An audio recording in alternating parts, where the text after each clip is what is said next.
रेडीच्या गोव्याला आलो, तिकडे गणपती.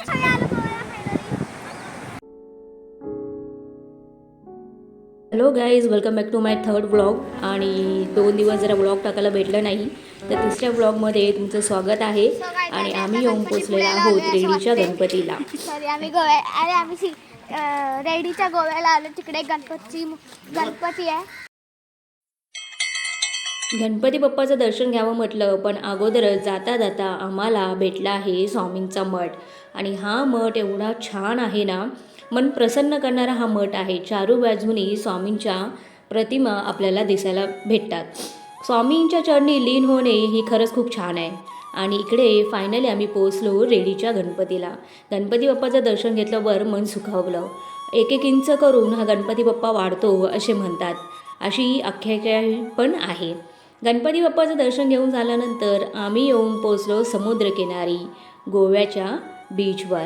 कोणता बीच होता याचं नाव मला माहीत नाही आहे, पण ह्या ठिकाणी आल्यावर प्रथम राजांनी मात्र त्याचा मनसोक्त आनंद घेतला.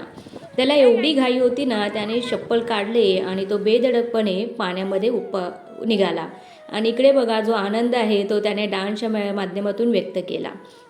गोव्याचं हे जे वातावरण आहे ना, समुद्राच्या लाटा जशा काहीतरी सांगण्याचा प्रयत्न करत असतं आपल्याला. चारी बाजूने बघितलं तर निळभोर आकाश, थंड थंड पाणी, आणि इथे हॉर्स रायडिंगसाठी तुम्हाला ऑप्शन भेटणार होता.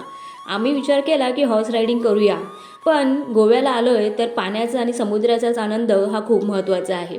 आणि इकडे आमच्या घरातील सर्व फॅमिली मस्तपैकी त्या निसर्गाचा, त्या पाण्यांचा आणि त्या समुद्राचा आनंद घेत होते. इतरही छोटी छोटी मंडळी आजूबाजूला त्या आलेले होते. मी मात्र माझ्या एक सेल्फी म्हणून सेल्फी व्हिडिओ काढला आणि निसर्गाला प्रयत्न केला की बंद करूया. आणि आम्हाला इथे भेटली स्टारफिश. प्रथम मात्र पाण्यामधून बाहेर येण्याचा अजिबात मूडमध्ये नव्हता. 24 तास नुसता त्याला त्या पाण्यातच राहायचं होतं, कारण की पाणी आणि बीच हे त्याचं फेवरेट आहे.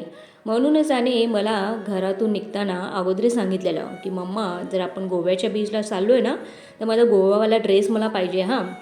आणि आठवणीने तो ड्रेस त्याने बॅगेमध्ये भरला. आणि इकडे बघा, आमची लाडूताई काय करते, तिला घर बनवायचं होतं आणि खूप प्रयत्न करून चपातीचं पीठ मळतात तशी रेतीची मळणी करत होती. आणि आमच्या बबूने पण खूप मजा केली. इकडे समुद्रामध्ये काकाबरोबर प्रथम खूप आतमध्ये गेला. मला थोडी भीती वाटत होती, पण शेवटी काय, काका आहेत ना. आणि गोव्यातून निघताना आम्ही काही रँडम क्लिक केले.